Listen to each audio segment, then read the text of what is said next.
About 4 years ago, I released a series of class guide videos on Long War of the Chosen, giving an overview of all the different specs that I consider viable or worth it, and how to build these classes, and what perks to take, what XCOM role perks to look out for.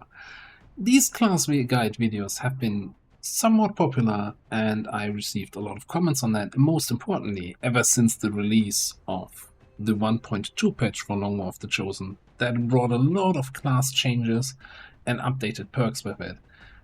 There's been the repeated request for updated class guides. So that's what we're going to do here over the next couple days and weeks. Now, when I released the original series, I started it off with a little 10-minute introduction video, just to give some baselines straight on my philosophy on approaching guides and what my aim is with the series.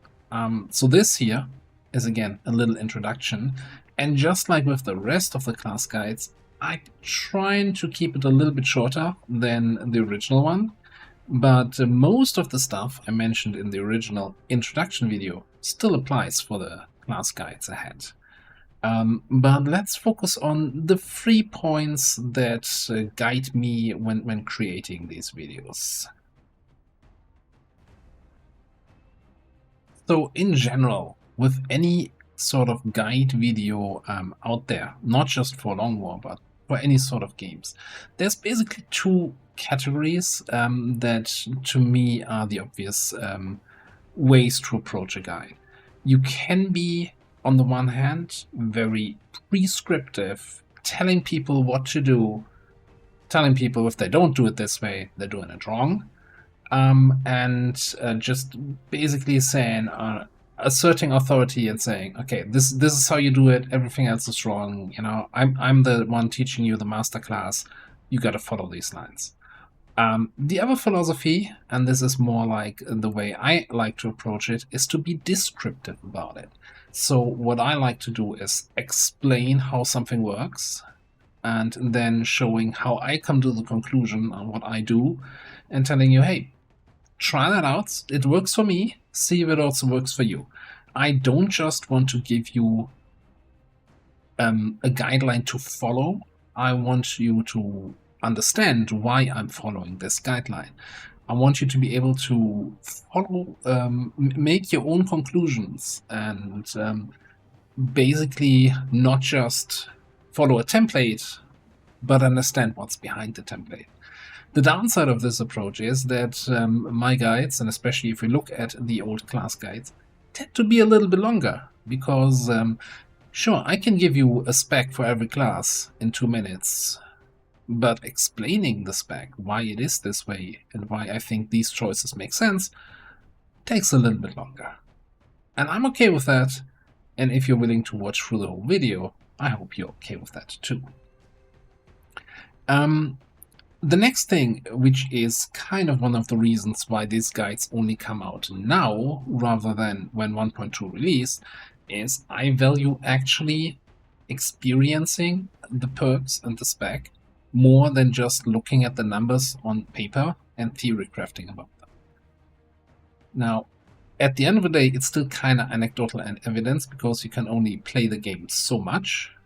But I think having actual real-life in-game experience with certain perks and seeing how they perform on the virtual battlefield of the game is way more valuable than just looking at the numbers and saying, oh, in theory, this should do more DPS.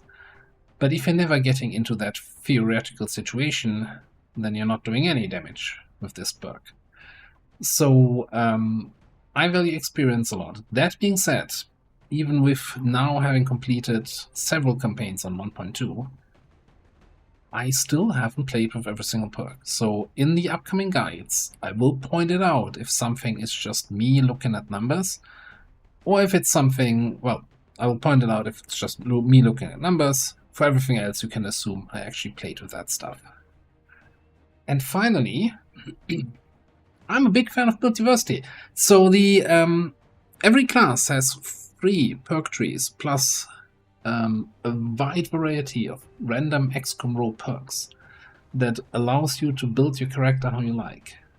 I've seen several guides out there that just give you one spec for every single class, and every soldier you get for that class is supposed to follow this one spec.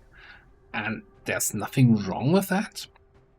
But for me, that always feels a little bit like, let's say you're making an Lord of the Rings movies night, but you only watch the first movie and you're not even watching the extended edition. You're still watching a great movie, you're gonna have a great time, but you're kind of missing out, right? You're not even seeing the Riders of Rohan, the charge in the Pelennor Fields. Look, what I'm saying is, there's more to it, and there's been a lot of work done from the devs to make multiple specs viable, interesting, and also give you a completely different approach to the game. So, if you're just speccing every single ranger you get exactly the same way, you're missing out. That being said, for some classes, I fall actually into that trap where I'm like, okay, every one of my skirmishers is probably going to be mostly the same layout. I'm trying to get better on that. But yeah, a little self-criticism. Alright, that's enough for this little introduction. I managed actually to be shorter than the previous introduction. So yeah, we're going to go into the guides. And just as a reminder, I will not have, by the time of recording this, will not have completed all the guides. So any feedback on the guides, on the general principles, or anything else you want to get towards me in the comments, I will read them and I will try to include that stuff in future videos. Thanks so much for watching, and I'll see you next time.